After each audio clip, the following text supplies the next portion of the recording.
Mga minamahal kong kapatid sa pananampalataya at pag-asa, maligayang pagdating sa isang espasyo kung saan ang himala ay hindi lang isang posibilidad kundi isang katotohanan na maraming nagpapatunay. Ang araw na ito ay nakalaan para sa inyong mga puso na naghahangad ng pagmamahal, pagkakaisa, at isang pag-ibig na tatagal sa habang buhay.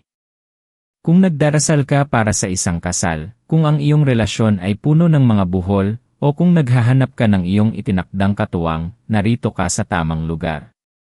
Dahil ngayon, ibubunyag ko sa inyo ang isang lihim na panalangin at debosyon na nagdala na ng himala sa libu-libong buhay, partikular sa aspeto ng pag-ibig at pagkakaisa. Dito natin pag-uusapan ang rosaryo sa mahal na birheng tagapagkalag ng mga buhol, at kung paano naging 87 ang bilang ng mga nakatanggap ng himala matapos nilang buong pusong isabuhay ang debosyong ito para sa kanilang kasal. Kung ito ay tumatatak sa puso mo at nakakaramdam ka ng pag-asa, manatili ka dahil ang susunod na mga minuto ay maaaring magpabago ng takbo ng iyong buhay magpakailanman. Marahil ay iniisip mo na hindi na ito mangyayari, na masyado ng matagal, o na imposible na ang hinihiling mo. Pero hayaan mong sabihin ko sa iyo, ang pag-asa ay hindi kailanman nawawala sa mga puso na nananalig. Ngayon, bago pa natin himayin ang bawat buhol na maaaring bumabalot sa iyong buhay, pag-ibig o sa iyong kasal, nais kong ibahagi sa iyo ang isang kwento. Ito ang kwento ni Clara, isang dalagang lumaki sa probinsya na punong-puno ng pangarap. Ang pinakapangarap niya ay makahanap ng isang katuwang sa buhay na mamahalin siya ng tunay at bubuo sila ng isang pamilyang sagana sa pananampalataya at pag-ibig. Ngunit habang lumilipas ang mga taon, parang lalong lumalayo ang pangarap na ito. Nakaranas siya ng sunod-sunod na pagkabigo sa pag-ibig, mga relasyong nauwi sa kalungkutan at pagkabali ng puso. Bawat pag-asa ay tila nauwi sa isang buhol na lalong nagpapahigpit sa kanyang puso. Pakiramdam niya, siya lang ang walang katapusan ang kwento ng kabiguan. Ito ang unang buhol na nais kong tugunan sa iyong puso. Ang pakiramdam na ikaw lang ang nahihirapan, na ikaw lang ang may ganitong problema. Hindi ka nag-iisa. Maraming katulad mo ang naghahanap ng kasagutan at umaasa sa himala.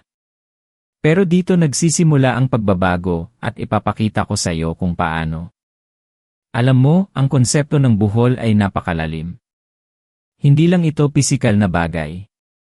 May mga buhol sa ating mga puso, sa ating mga isip, at sa ating mga relasyon. Minsan, dahil sa nakaraang trauma, sa mga maling desisyon, sa mga salita na nasabi o hindi nasabi, nabubuo ang mga buhol na ito. Maaari itong maging buhol ng kawalan ng tiwala, ng takot sa pangako, ng pag-aalinlangan sa sarili, o maging ng galit at hinanakit na matagal ng kinikimkim. Nakita ko na ang mga buhol na ito ay nagiging balakid sa paghahanap ng tunay na pag-ibig, sa pagpapagaling ng isang nasirang relasyon, at maging sa pagpapanatili ng apoy ng pagmamahalan sa loob ng kasal. Ang birheng tagapagkalag ng mga buhol ay hindi lang isang imahe o pangalan, kundi isang imbitasyon para sa iyo upang ilapit ang lahat ng buhol na ito sa kanyang mapagpalayang kamay. Ang rosaryo ang ating lubid na pang-akyat patungo sa kanyang puso. Balikan natin ang kwento ni Clara. Dumating sa punto na nawalan na siya ng pag-asa. Sa kanyang 30, naobserbahan niya ang lahat ng kanyang kaibigan na unti-unting ikinakasal, nagbubuo ng sariling pamilya, at parang siya na lang ang naiwan.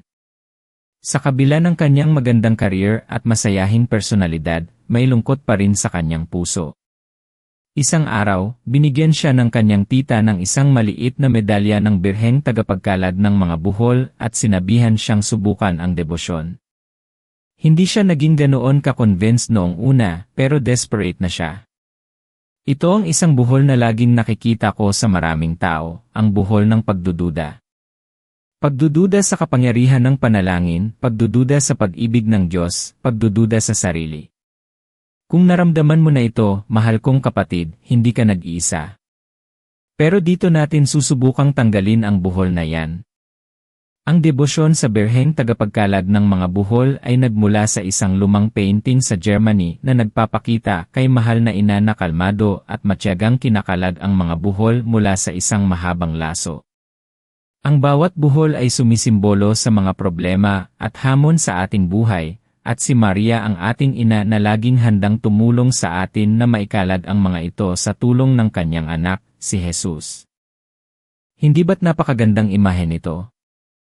Isipin mo, lahat ng problema mo, lahat ng pinoproblema mo sa iyong relasyon, sa iyong kasal, sa iyong pagnanais na magkaroon ng pamilya, ay tulad ng mga buhol sa isang laso. At may isang ina na nakaupo, matyaga, nagmamahal, at handang kalagan ang mga buhol na iyan para sa iyo. Kailangan mo lang lumapit sa kanya. Ang paglapit sa kanya ay sa pamamagitan ng rosaryo. Kaya ano nga ba ang rosaryo na ito na binanggit ko kanina? At paano ito natulungan ang 87 na makatanggap ng himala? Iyan ang ating tutuklasin.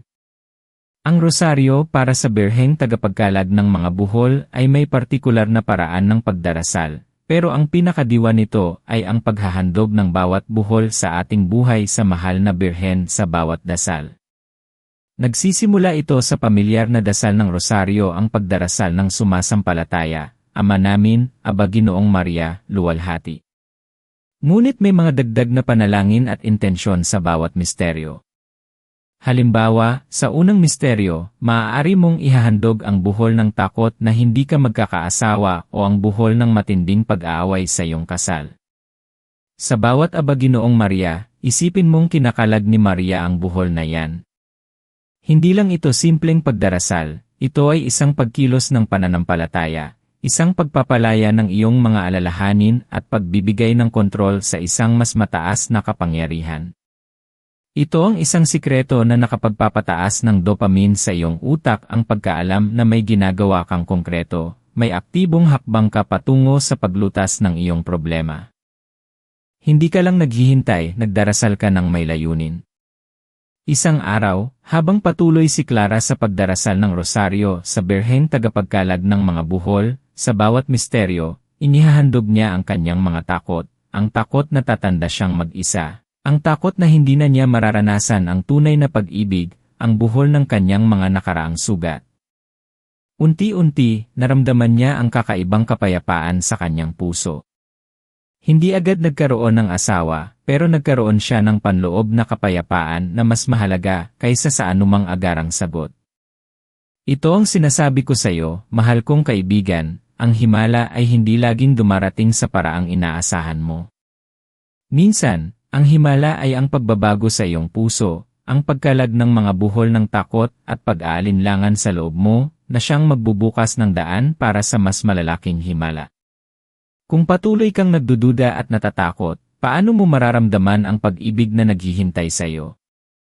Ibahagi mo sa comment section kung saan ka man nanonood at kung ang mensaheng ito ay nakakatulong sa puso mo.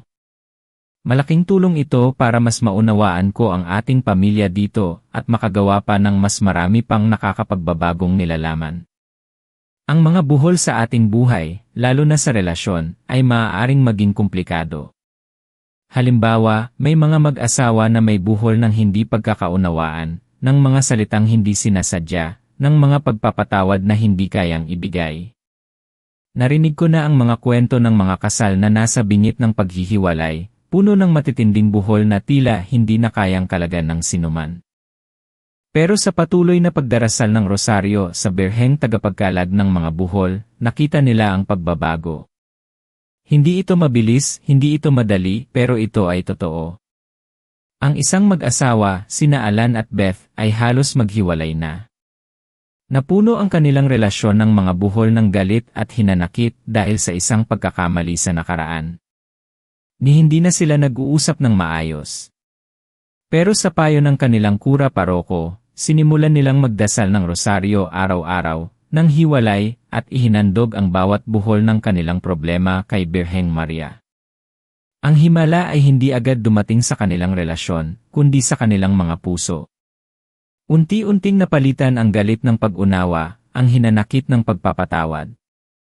Ito ang activation ng oxytocin, ang hormone ng pagmamahal at pagkakaisa, dahil nakita nila na may isang mas mataas na kapangyarihan na gumagabay sa kanila.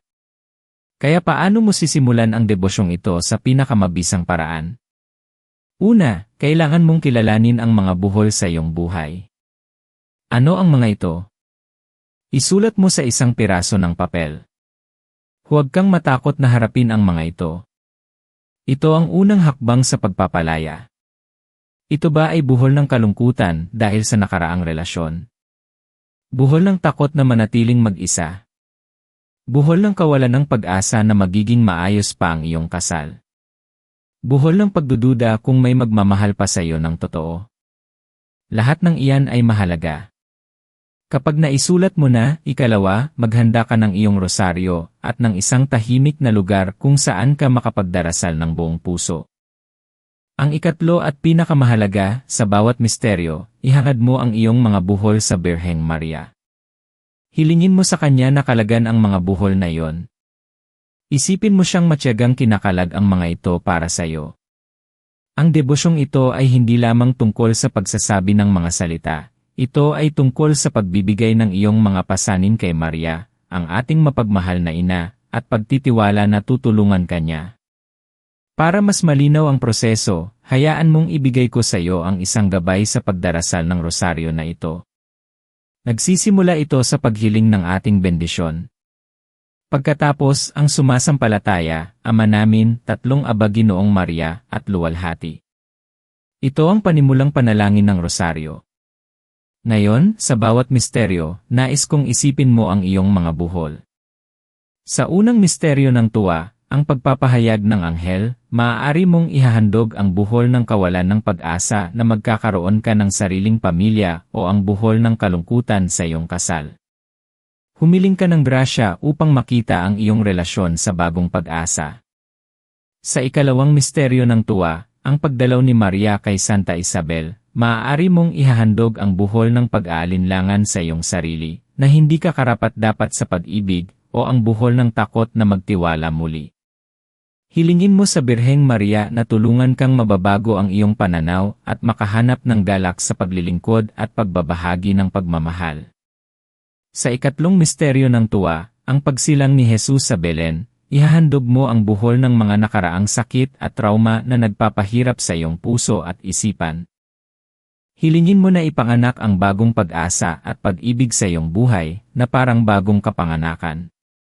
Sa ikaapat na misteryo ng tuwa, ang paghahandog kay Jesus sa templo, ihahandog mo ang buhol ng mga hindi natupad na pangako sa pag-ibig, ang mga kasalukuyang problema sa iyong kasal, o ang paghahanap ng tamang katuwang. Hilingin mo na gabayan ka ng mahal na birhen sa pagbabago at paghahanap ng tamang landas para sa iyong kasal o relasyon. At sa ikalimang misteryo ng tuwa, ang pagkawala at pagkakita kay Jesus sa templo, ihahandog mo ang buhol ng pagkalito, ng mga maling desisyon sa pag-ibig, o ang mga hindi malinaw na damdamin. Hilingin mo ang kapayapaan ng kalooban at ang kaliwanagan upang makita ang daan ng Diyos para sa iyo. Ito ay isang proseso ng pagpapalaya. Hindi ito isang magic spell, ito ay isang gawa ng malalim na pananampalataya at pagtitiwala. Ngayon, mayroon ding mga panalangin pagkatapos ng bawat misteryo na partikular sa Birheng tagapagkalag ng mga buhol. Matapos ang luwalhati sa bawat misteryo, maaari kang magdasal ng, O Maria, mahal na ina ng ating Panginoon, Birheng tagapagkalag ng mga buhol, ikaw na matiyagang nagkalag ng bawat buhol sa laso ng aming buhay. Tanggapin mo ang buhol na ito at kalagan mo ito sa iyong mga kamay na puno ng pagmamahal. Ikaw ang aming tulong, ang aming pag-asa, ang aming patnubay. Amen. Ang simpleng paghiling na ito, na may buong puso, ay napakalakas. Ito ay isang uri ng emotional anchoring, kung saan ang bawat buhol na binabanggit mo ay binibigyan mo ng lunas sa pamamagitan ng paghahandog kay Maria. Ito ay nagbibigay ng kapayapaan at pag-asa, binabawasan ang cortisol at pinapataas ang serotonin, ang mga hormones ng kaligayahan at kagalingan. Naaalala mo ba si Clara? Sa patuloy niyang pagdarasal, hindi lang niya nahanap ang kapayapaan. Natuto siyang unawain ang kanyang sarili, ang kanyang mga nakaraang pagkakamali, at kung ano ang tunay niyang gusto sa isang relasyon.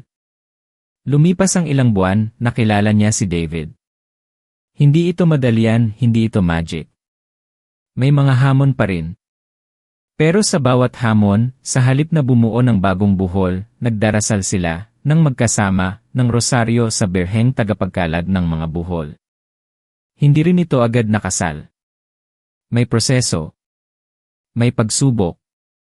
Ngunit ang kanilang relasyon ay nakasentro sa pananampalataya at sa pagkalag ng mga buhol. At pagkalipas ng 1 taon, ikinasal sila. Hindi lang sila nagpakasal, kundi ang kanilang kasal ay matibay, puno ng pag-unawa, at may matinding pananampalataya. Ang kwento ni Clara ay hindi lang isang patunay, ito ay isang patunay ng 87 na nakatanggap ng himala. Kaya ano ang iyong buhol? Anong buhol sa iyong buhay, pag-ibig o kasal ang nais mong kalagan ni Birheng Maria para sa iyo? Huwag kang matakot na pangalanan ito. Ang pagiging tapat sa iyong sarili ang simula ng pagbabago. Maraming nagsisimula sa debosyong ito na may malaking pag-aalinlangan. Ito ay normal. Ang ating utak ay programmed na maghanap ng lohika at mga konkretong ebidensya. Pero ang pananampalataya ay higit pa sa lohika. Ito ay isang pagpili na magtiwala, kahit na hindi pa nakikita ang lahat ng sagot. At ang pagpili na iyan ay isang powerful na aksyon. Ngayon, may mga nagsasabi, paano kung matagal pa rin ang sagot? Paano kung wala pa rin akong nakikitang pagbabago? Ito ang buhol ng impatience, ng kawalan ng pasensya. Kailangan nating tandaan na ang Diyos ay may perpektong timing. Hindi tayo makakakuha ng himala sa ating sariling oras, matatanggap natin ito sa Kanyang oras. Ang patuloy na pananalangin, ang patuloy na pagtitiwala, ay nagbubuo ng isang espiritual na disiplina na nagpapalakas sa ating kalooban. Hindi ito tungkol sa pagsuko, kundi tungkol sa pagtitiyaga at pag-aalay.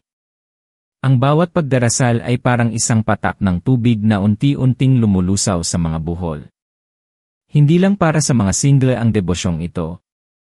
Ito ay para sa mga mag-asawa na nahaharap sa mga matitinding pagsubok. Ang buhol ng komunikasyon, ang buhol ng pagtataksil, ang buhol ng pagiging magkaiba ng pananaw, ang buhol ng financial struggle na nakaapekto sa kasal. Lahat ng ito ay maaaring ihahandog kay Birheng Maria. Isipin mo ang kapangyarihan ng isang mag-asawang sama-samang nagdarasal ng rosaryo, inihahandog ang bawat problema sa kanilang buhay kasal sa mapagmahal na kamay ni Maria. Hindi ba't mas malakas ang kanilang pananampalataya at pagkakaisa? Nagiging mas malinaw ang kanilang mga mata na makita ang presensya ng Diyos sa kanilang relasyon. Ito ang dahilan kung bakit ang debosyong ito ay napakalalim at napakabisa. Ang isang pattern interrupt na nais kong ibahagi sa iyo ay ito, hindi sapat ang pagdarasal kung hindi ka kumikilos. Napakalakas ng panalangin, pero kailangan ding may kaakibat na aksyon mula sa iyo. Kung nagdarasal ka para sa isang mapagmahal na katuwang, kailangan mo ring buksan ang iyong puso sa pag-ibig, maging bukas sa mga tao, maging masaya sa iyong sariling buhay.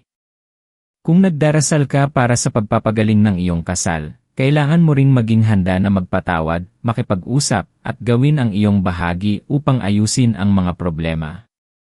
Ang Birheng Maria ang ating tagapamagitan, ang ating ina, pero tayo pa rin ang may kakayahang gumawa ng mga tamang desisyon. Hindi ka lang isang pasibo na naghihintay ng himala, ikaw ay isang aktibo na gumagawa ng mga hakbang patungo sa pagbabago. Hayaan mong ibahagi ko ang kwento ni Mang Ben at Aling Nena. Mag-isang dekada na silang kasal, pero parang lumalamig na ang kanilang pagmamahalan. Napuno ng mga buhol ang kanilang relasyon dahil sa stress sa trabaho, sa pagpapalaki ng mga anak, at sa kakulangan ng oras para sa isa't isa. Isang gabi, matapos nilang makinig sa isang seminar tungkol sa birheng tagapagkalag ng mga buhol, naunawaan nilang kailangan nilang gawing sentro ng kanilang kasal si Maria. Nagsimula silang magdasal ng rosaryo tuwing gabi magkasama. Sa bawat misteryo, inihahandog nila ang isang buhol, ang buhol ng hindi pagkakaunawaan, ang buhol ng stress, ang buhol ng pakiramdam na nag-iisa.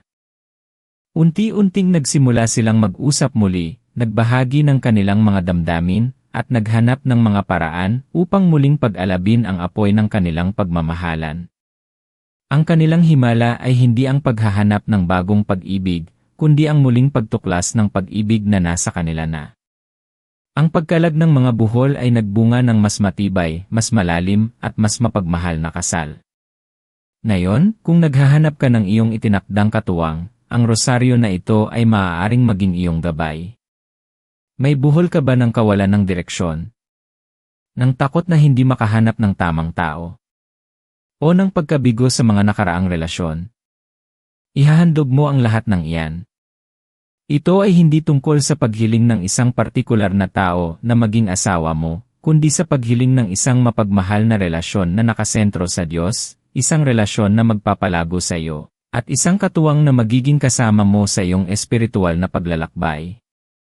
Kapag inihahandog mo ang iyong mga buhol, nagbubukas ka ng espasyo para sa bago. Nagbubukas ka ng espasyo para sa divine intervention. Ang ating Birheng Ina ay hindi lang ang nagpapamagitan sa iyo at sa Diyos, siya rin ang nagtuturo sa iyo kung paano magmahal at paano tanggapin ang pagmamahal. Ang isang mahalagang bahagi ng debosyong ito ay ang pagpapaubaya. Kung patuloy nating pinipilit ang ating sariling kalooban, o kung patuloy tayong nagdududa sa plano ng Diyos, lalong humihigpit ang mga buhol. Kailangan nating matutong magpaubaya, magtiwala, at manampalataya.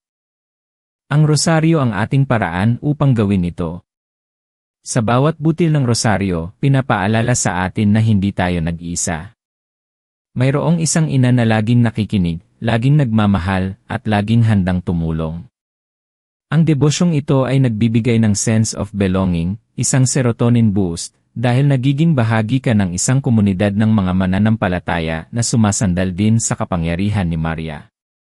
May isang huling buhol na nais kong tugunan, ang buhol ng pagdududa sa iyong sariling halaga. Maraming tao ang naniniwala na hindi sila karapat-dapat sa pag-ibig, na mayroon silang mga kapintasan na magiging hadlang sa tunay na pagmamahalan. Ito ay isang matinding buhol na dapat nating kalagan. Mahal kong kapatid, ginawa ka ng Diyos sa kanyang wangis at ayon sa kanyang kagandahan.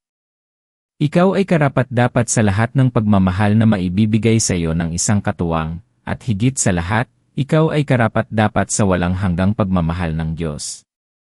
Ang mahal na Birhen, bilang ating ina, ay laging nagpapaalala sa atin ng ating halaga at dignidad. Sa bawat rosaryo, hayaan mong ipaalala niya sa iyo na ikaw ay mahalaga, ikaw ay minamahal, at ikaw ay karapat-dapat sa isang kasal na puno ng pagpapala. Kaya, sa iyong paglalakbay na ito, tandaan mo ang mga puntos na ito. Una, kilalanin ang iyong mga buhol. Huwag kang matakot na harapin ang mga ito. Pangalawa, maglaan ng oras araw-araw para sa rosaryo sa Birheng tagapagkalag ng mga buhol. Ihahandog ang bawat buhol sa bawat misteryo. Ikatlo, magtiwala sa proseso at sa timing ng Diyos. Huwag kang mawala ng pag-asa. Ika-apat, kumilos ng may pananampalataya. Buksan ang iyong puso sa pagbabago at pag-ibig. At ika-lima, tandaan na ikaw ay minamahal at karapat-dapat sa isang himala. Ang 87 na nakatanggap ng himala ay nagpapatunay na ang debosyong ito ay may kapangyarihan. Maaaring ikaw ang susunod na kwento ng himala. Ang iyong kwento ng pagbabago ay nagsisimula ngayon. At ngayon, mahal kong kapatid, nais kong samahan mo ako sa isang panalangin. Ito ay isang panalangin na nagmumula sa kaibuturan ng ating mga puso, isang panalangin ng pag-asa, pananampalataya, at pagtitiwala sa Birheng tagapagkalag ng mga buhol. Ito ay isang pagkilos ng pagpapalaya. Handa ka na bang ilabas ang lahat ng iyong buhol at iharap sa ating mahal na ina? Sabay-sabay nating ipanalangin ito. Sa ngalan ng Ama, ng Anak, at ng Espiritu Santo. Amen. Mahal naming Ama sa langit, pinupuri at pinasasalamatan ka namin sa iyong walang hanggang pag-ibig at habag. Salamat sa bawat araw na iyong ibinibigay sa amin, at sa pagkakataong ito na magtipon kami upang lumapit sa iyo, sa pamamagitan ng aming mahal na ina, ang Birheng tagapagkalag ng mga buhol. Mahal na Birheng Maria, Birheng tagapagkalag ng mga buhol, ikaw na ina ng pag-asa at pag-ibig, ikaw na matiyagang nagkalag ng bawat buhol sa laso ng aming buhay, inihahandog ko sa iyo ang lahat ng buhol na bumabalot sa aking puso at isip, Lalo na sa aking buhay pag-ibig at sa aking pagnanais na magkaroon ng isang banal na kasal. Ipinapasa ko sa iyong mapagpalayang kamay, mahal na ina, ang buhol ng aking kalungkutan sa paghahanap ng katuwang. Ipinapasa ko sa iyo ang buhol ng aking takot na hindi ako magkakaasawa o ang buhol ng pagkasira ng aking kasal. Kalagan mo, ina, ang buhol ng mga nakaraang sugat at kabiguan na nagpapahirap sa akin. Kalagan mo ang buhol ng kawalan ng tiwala sa sarili, ng pagdududa sa aking halaga, at ng takot na magbukas ng puso muli. Kalagan mo ang buhol ng kawalan ng pag-asa na magiging maayos pa ang aking relasyon o kasal. Kalagan mo ang buhol ng pagkalito, ng mga maling desisyon, at ng mga hadlang na tila imposible ng lampasan. Birheng tagapagkalag ng mga buhol, hiling ko ang iyong pamamagitan upang kalagan mo ang mga buhol na ito sa aking buhay, at bigyan mo ako ng kaliwanagan, lakas, at kapayapaan upang matanggap ko ang kalooban ng Diyos. Gabayan mo ako, ina, sa paghahanap ng tunay na pag-ibig, sa pagpapagaling ng aking kasal, at sa pagbuo ng isang pamilyang sagana sa pananampalataya at pagmamahalan. Tulungan mo kaming magpatawad, mag-unawa, at magmahal ng buong puso. O mahal na ina, ipanalangin mo kami kay Jesus, ang iyong anak, upang sa kanyang awa at kapangyarihan, ang lahat ng buhol sa aming buhay ay tuluyang makalad. Naway ang pag-ibig ng Diyos ang laging manahan sa aming mga puso, sa aming mga relasyon, at sa aming mga kasal. Naway ang aming buhay ay maging patunay ng iyong mapagpalang kamay. Pinasasalamatan ka namin, mahal na Birhen, sa iyong patuloy na pagmamahal at pangangalaga. Tinatanggap namin ang iyong pamamagitan ng may buong pagtitiwala at pananampalataya. Amen. Sa ngalan ng Ama, ng Anak, at ng Espiritu Santo. Amen. Mahal kong kapatid, tandaan mo ito, iyong potensyal ay mas malaki kaysa sa iyong naiisip. Ikaw ay nilikha para sa isang pambihirang bagay. Ang iyong kwento ay hindi pa tapos. Ang pinakamaganda sa iyo ay darating pa. Mayroon kang lahat ng kailangan mo sa loob mo upang makamit ang mga pangarap mo. Huwag kalimutang mag-subscribe sa channel na ito at pindutin ang notification bell para hindi ka mahuli sa susunod nating paglalakbay sa pananampalataya at pagbabago. Marami pa tayong pag-uusapan tungkol sa pagpapagaling ng puso at pagtuklas ng iyong tunay na halaga sa mata ng Diyos. At syempre, ibahagi mo sa comment section ang iyong karanasan, ang iyong buhol o ang iyong mga panalangin. Gusto kong marinig ang iyong kwento at maging bahagi ng ating komunidad ng mga nananampalataya. Patuloy tayong mananalig, patuloy tayong magmamahal, at patuloy tayong maghahanap ng mga himala. Hanggang sa susunod, mga mahal kong kapatid. Pagpalain kayo ng Diyos at ng ating mahal na Ina.